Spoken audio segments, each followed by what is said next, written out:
Welcome to the show. Tonight we'll take you into the wild and discover some beautiful and stunning places right here in Victoria. We'll catch a free ride on the historical City Circle Tram. And we'll also ask people around Melbourne what they think about the MyKey card. All this and more coming up tonight on Melbourne 22.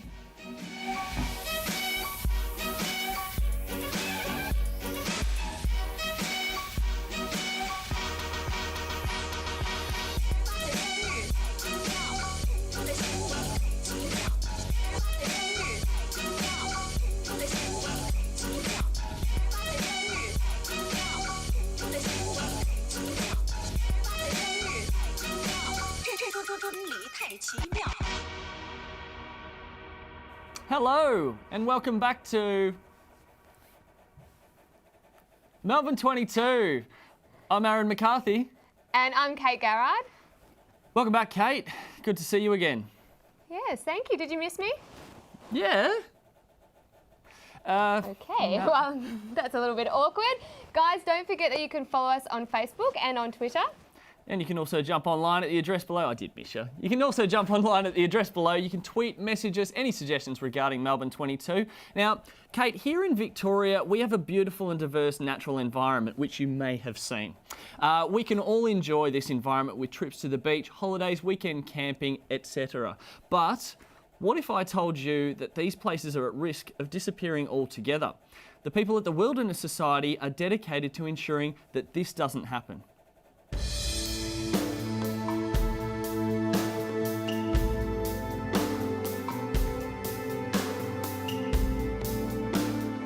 The Wilderness Society is a not-for-profit, non-government organisation with campaign centres in all Australian capital cities.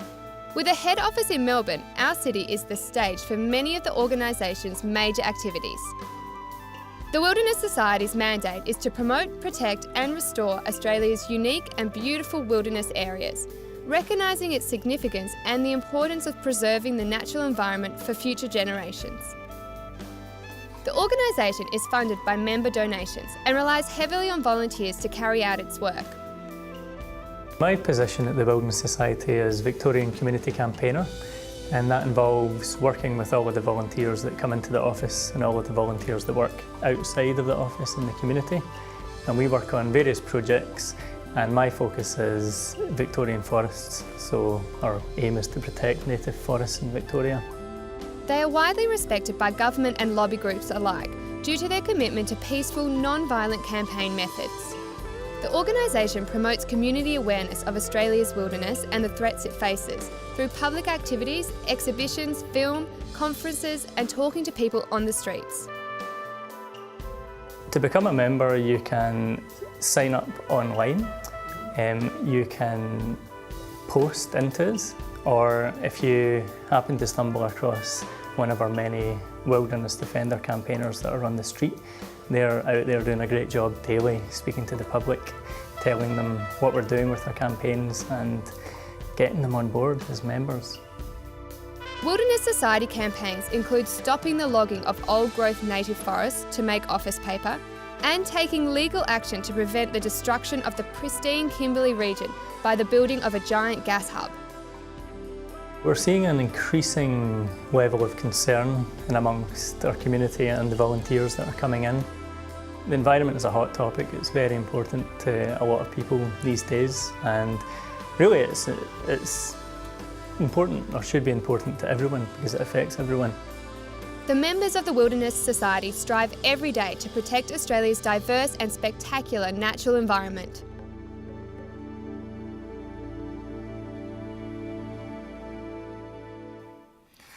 And with the world moving forward at such a fast pace these days, it is absolutely imperative, the work that the Wilderness Society are doing. It certainly is. So here in the studio today, we're joined by Kevi Sato Sanyu. Thank you for coming in. Oh, thanks for having me, guys. How are you today, mate? Now, my pronunciation is not the best. Can I call you Kev? I'd really prefer it if you call it by my full name. Okay, and what's your full name, sorry? It's Zapuvitso, Kevi Sato, Kejavelia, Duncan Sanya, Measatu. You got that? So Kevi it is, I guess. Fine. Yeah, great. Excellent. So, Kevi, for people who don't know much about the Wilderness Society, can you just tell us a little bit about what you guys do and how you help? Well, we're a conservation organisation. Started out in 1976 with the Franklin River campaign. A lot of the oldies will remember that one. But yeah, we're one of Australia's largest ENGOs with over 45,000 members across the country. And I personally would say one of the most successful. And so primarily what we do is look after and protect some of our last remaining wild places in the country. Now, the Wilderness Society has run a lot of successful conservation campaigns in the past. What are some of the bigger campaigns you guys are working on at the moment? Here in our Victorian office, we're primarily focusing on two areas, and that is the protection of Victoria's forests from logging and also the Tarkine in the northwest region of Tasmania. It's one of the largest lost wilderness areas in the world. CNN, in fact, just rated it the #1 wilderness area in the world. Oh, Bit wow. of a good plug. That is very impressive. Okay, so go on. What are some of the other details of this project? So it actually has the largest intact tract of cool temperate rainforests in the southern hemisphere and the second largest in the world. Wow. It has rolling hills of button grass. The coastline is actually considered one of the highest populations of cultural heritage sites for Indigenous people. It has 16 endangered species, including the Tasmanian devil. So the Tarkine is actually the last stronghold for the healthy population of Tasmanian devils. We've had huge battles for logging in the Tarkine before, and thankfully it's protected from logging for the most part, but the next threat is mining. They've got the proposal for 9 open-cut mines in the Tarkine. One of them alone, it's called Mount Lindsay, will be 3 kilometres by 3.5 kilometres. So we're talking over 10 times the size of Melbourne CBD. Wow. That's that's pretty awful. Now, it's not all bad news though. As you were saying earlier, you've had a couple of successes recently as well. Yeah, so it's all not bad news. We do have some campaign wins as well. So recently we just had a major win up in the Kimberley, which is the northwest region of Australia. It's an absolutely majestic region. I went there last year to sit on the blockade for a little bit and support the local community. So it actually holds one of the largest humpback whale nurseries in the world. Wow. The coastline itself is the most pristine in the world apart from the Arctic and Antarctic. And I guess James Price Point is a very special place for the wider community and for Australia's history because it's a place where an Aboriginal elder called Paddy Rowe first introduced and welcomed the wider community into learning and getting involved with the Indigenous people. So a lot of cultural heritage and history there as well. Yeah. Now, the work that you guys are doing is amazing. If people want to find out more, where can they go to? Please come to visit our website. It's wilderness.org.au.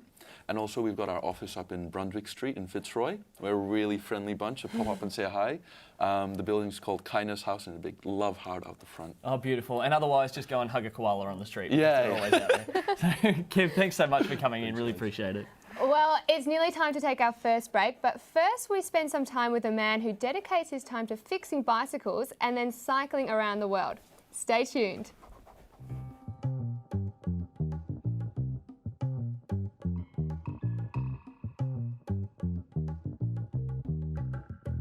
I've done a lot of cycling and stuff around the world, and I'd always cycled as a child, and I just saw it as a good job where you come to work every day and you're happy with what you're doing and things like that. Yeah, it's just nice to see people happy with, getting out on their bikes and enjoying something that's simple and environmentally sustainable. There's certainly different trends in all the different countries with cycling, and I find here in Australia, people are divided into recreational cycling and also your commuting and stuff like that. In Europe and things like that as well, as most people know, that there's a really strong culture there for removing cars and basically primarily relying on bicycles as a form of transport. I think we're definitely heading in that direction here in Australia, which is fantastic.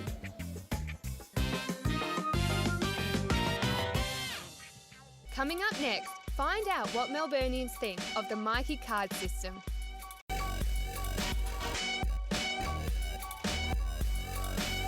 It all happened. So. Welcome back to Melbourne 22. Now we have another History of Melbourne coming up where we take a ride on a City Circle tram. Let's have a look.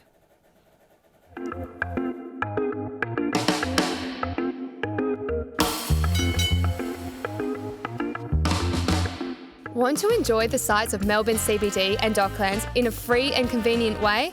Catch a ride on one of Melbourne's much-loved historic Route 35 trams. Commonly known as the City Circle Tram, the route is serviced by the heritage wooden trams from the 1920s to 50s.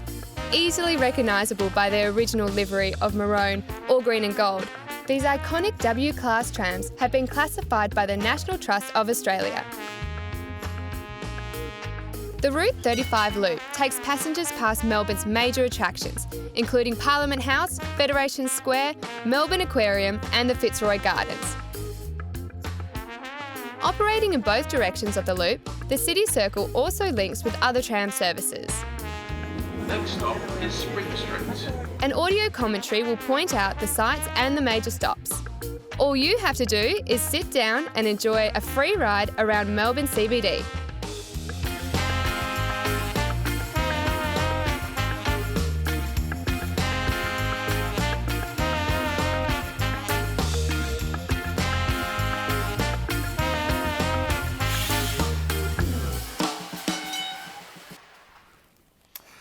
So that's the City Circle Tram, and it's great because there's an amazing history there. And it's free. And it's free? I mean, people who are coming into the city from overseas can just jump on a tram, cruise all the way around the CBD and see the sights. Exactly. And not get fines. And it's got the nice voiceover so you can hear what everything's about. That package had a nice explains- voiceover too. Who was that? Was that voice again? Sexy voice.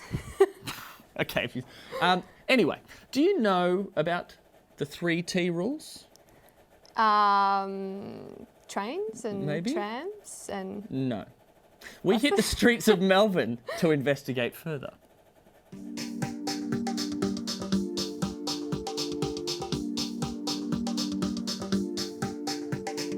On the 29th of December 2012, Melbourne said goodbye to the Metcard ticketing system forever and replaced it with MyKey, now the only valid ticket for the 800,000 passengers who travel on Melbourne's trams, trains and buses every day.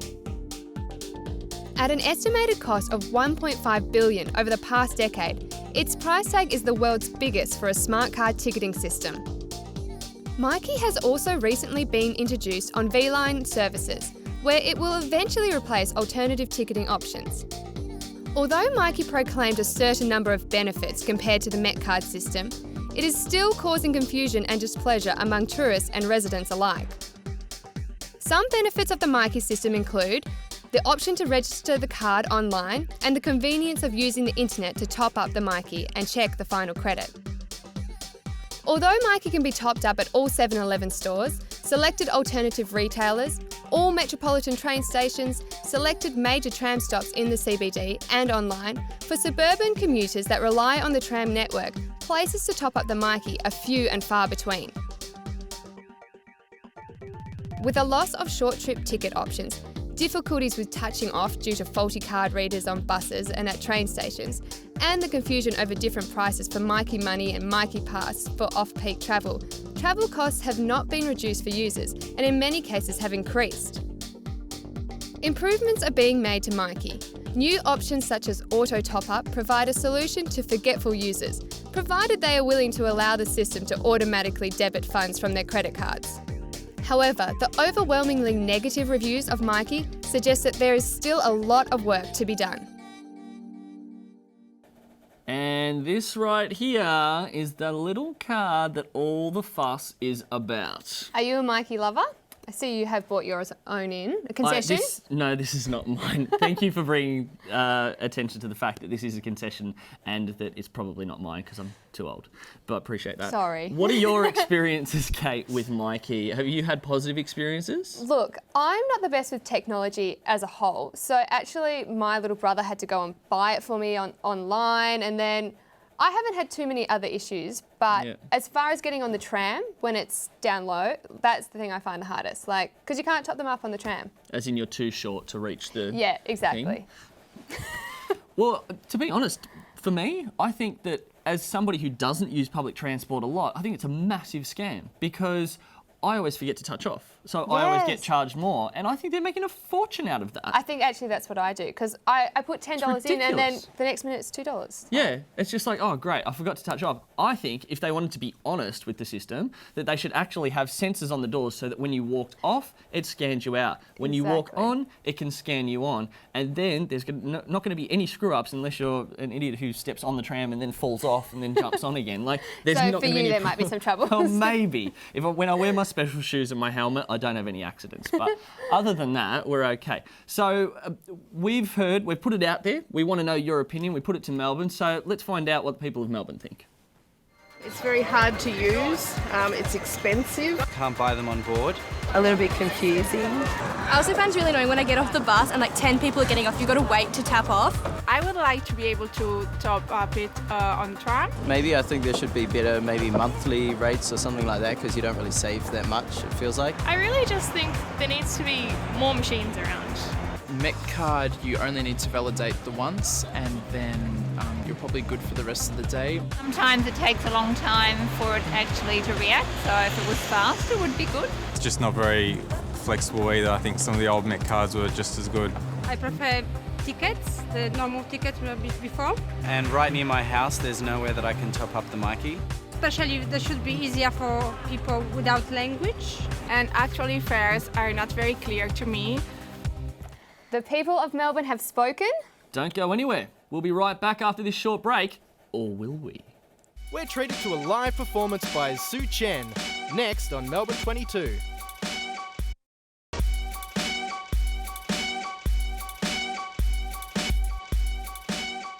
Welcome back to Melbourne 22. Now don't forget, if you've liked anything that you've seen so far, you can check us out on Facebook, you can check us out on Twitter and on the Instagram. And Now, as always, we love to put you on the spot here at Melbourne 22. And our question today, what is one thing that annoys you more than anything? loaded questions. Let's take a look.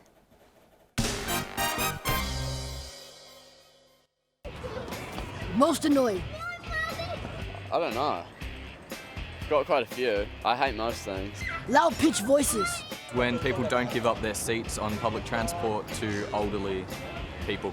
I think it's just people just being rude and not aware of other people. I can't stand intolerance, to be fair. You know when you're just relaxing and you're like, hi! I want to relax. I'm a very happy person, really. People walking on the wrong side of the footpath. What's something I don't like? When they lie. I have no idea. I dislike mobile phones, people taking photos at inappropriate times of different things without asking permission. I try to see the good in everything, so I don't get annoyed that much. Stupidly overpriced items in Australia. I hate so many things, but I can't think of anything right now. So, Aaron, tell me, what's one thing that annoys you the most? Oh, that annoys me the most. Indecisiveness. Not knowing what to say? Indecisiveness.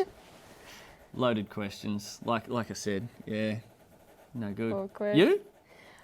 Mine's a bit weird. Yeah? I liked that guy on that clip, by the way. He's like the new Godfather. You know, I hated when... he kind of sounded like the dude off Star Wars, didn't he? The little flying... I think he wanted everyone to have a voice like him. But what annoys me is the people's, like, when they're eating, the sound of people eating. They make like, loud sounds when they eat? The lip smacking. Yeah, and yep. I get extreme anger. Yeah, do you really? Is like that just extreme. Yeah. There's nothing else? Small noises, like, yeah. Bad drivers for me. I cannot stand bad drivers and getting scammed. You know, get sent this email, it says, you know, would you like to put this $1 million in your bank account? I reply, yes, sure, I'll do you a favour. Next thing that happens, my account's empty. Hacked. Scam. Yeah. Yeah. I mean, just try and do a nice thing. What annoys me is dumb people me. who fall for those things. Yeah. Idiots. Anyway, we could go on for hours. Yes, we That could. is all we actually have time for tonight. Is it? You've Yeah. done well. I know, but on we will you. see you next week for another exciting episode of Melbourne 22. Now, don't forget, you can also check us out on our Facebook, Twitter page and Instagram and hashtag us as awesome Aaron is my hashtag. If you want to put that on there, send us some messages, thoughts, opinions, feedback, tweets, photos, smoke signals, homing pigeons, messages in bottles and whatever else tickles your fancy. Now, to take us out tonight, we have Sui Chen performing her live song, Dear Terry. Good night.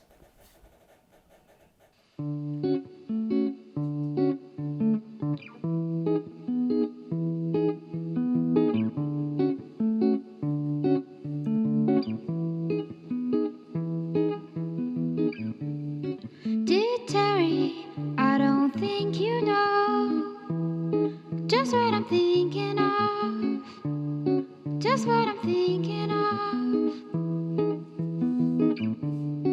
It's funny that it has been so long, though we carry on just where we left off. You think it didn't mean that much, it's all that I think about. You think it didn't mean that much, it's all that you think about. It's nothing like a change of heart to follow something you dream about. It's not too late to change your path and follow something you feel.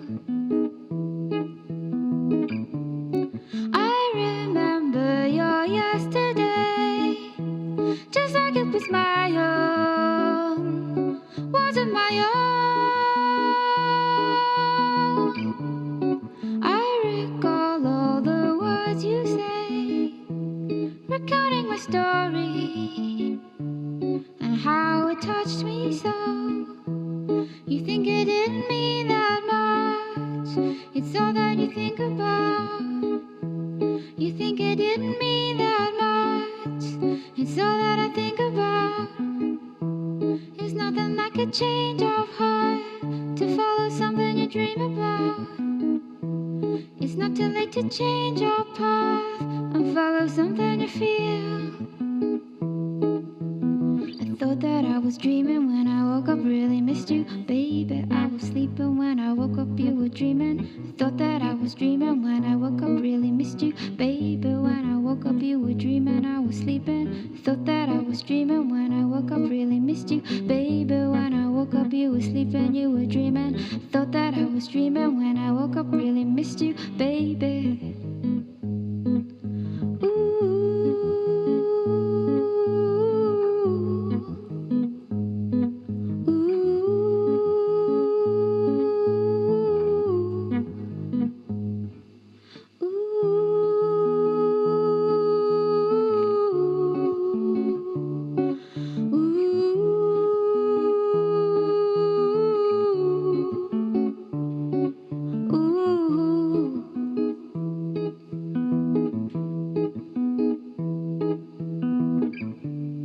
Dear Terry, I don't think you know just what I'm thinking of, just what I'm thinking of, just what I'm thinking of, just what I'm thinking of, just what I'm thinking of, just what I'm thinking of, just what I'm thinking of, just what I'm thinking of, just what I'm thinking of, just what I'm thinking of, just what I'm thinking of, just what I'm thinking of, just what I'm thinking of, just what I'm thinking of.